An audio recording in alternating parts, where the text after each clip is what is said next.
Assalamu alaikum students, hope you all are fine. Today is December 9 2020 and the day is Wednesday. हम लोगों ने अपना unit जो start किया हुआ है that is unit 4 which is solar system. Last lecture में we have completed its definitions और इन आवर टूडेज लेक्चर हम इसके शॉर्ट क्वेश्चन आंसर को करेंगे. So come towards this question number 1. Question number 1 है हमारे पास, what is the sun made of, कि जो हमारे पास सन है वो किस चीज़ का बना हुआ है.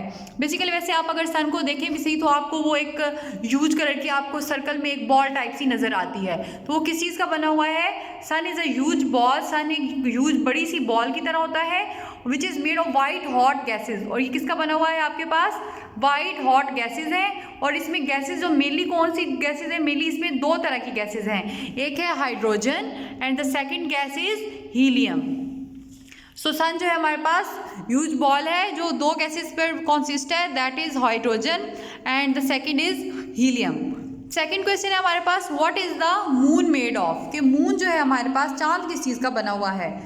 So the moon is a ball of rock. जो मून है हमारे पास वो किसकी बॉल है? वो रॉक की बॉल है. It has no atmosphere and its surface is marked with large craters. तो इसके में मून जहाँ पर अवेलेबल वहाँ पर एटमॉस्फेयर नहीं होता है और उसकी सरफेस जो होती है वो लार्ज क्रेटर्स की तरह होती है. आपने मून को देखा भी होगा, वो आपको स्मूथ नहीं होता, आपको उसके अंदर ऐसे क्रैक्स से नज़र आ रहे होते हैं. वो क्रैक्स जो होते हैं वो क्रेटर्स होते हैं, लार्ज क्रेटर्स होते हैं. और वो मून की जो होता है वो रॉकी आपको उसका मटेरियल जो है वो नज़र आता है. तो इसलिए कहते हैं the moon is a ball of rock. किसकी बॉल है? ये रॉक की बॉल है. Next come to words question number 3. Question number 3 हमारे पास, व्हाट इज सोलर एनर्जी, कि सोलर एनर्जी हमारे पास क्या होती है. The sun provides all the planets in the solar system. जो सन है वो सोलर सिस्टम के जितने भी प्लैनेट्स हैं, we have 8 planets in our solar system. Sun जो है उनको प्रोवाइड कर रहा है. क्या प्रोवाइड कर रहा है? हीट प्रोवाइड कर रहा है, लाइट प्रोवाइड कर रहा है and the other forms of energy. और दूसरी जो एनर्जी की फॉर्म्स हैं, सन जो है वो अदर प्लैनेट सोलर सिस्टम के प्लैनेट्स को प्रोवाइड कर रहा है. वो एनर्जी जो है, this energy is called solar energy. वो एनर्जी जो सन जो है सोलर सिस्टम के तमाम प्लैनेट्स को प्रोवाइड कर रहा है, that energy is known as solar energy. Next हमारे पास क्वेश्चन नंबर 4 है, who was the first man to land on the moon. जो इंसान सबसे पहले मून के ऊपर जिसने लैंड किया था उसका क्या नाम था? That is very general information, आपने उसको अच्छे से याद करना है. ये नेम है Neil Armstrong. Neil Armstrong was the first man to land on the moon. Neil Armstrong वो पहला बंदा था जो जिसने मून के ऊपर लैंड किया था. इसका नेम आप लोगों ने अच्छे से याद करना है. ये क्या है? Neil Armstrong. Next come to words question number 5 which is the last question.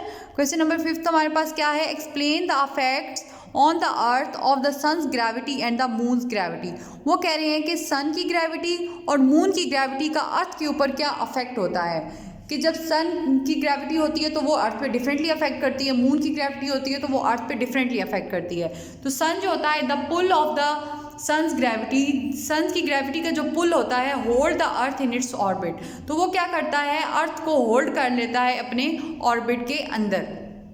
और जो मून की ग्रेविटी होती है, the gravity of the moon causes the tides on the अर्थ. वो अर्थ को टाइड्स कर देता है. सन की ग्रेविटी क्या करती है? होल्ड कर लेती है. और ये क्या कर लेता है? टाइड्स कर लेता है. सो हमारा लेक्चर यहाँ पे कंप्लीट होता है स्टूडेंट्स.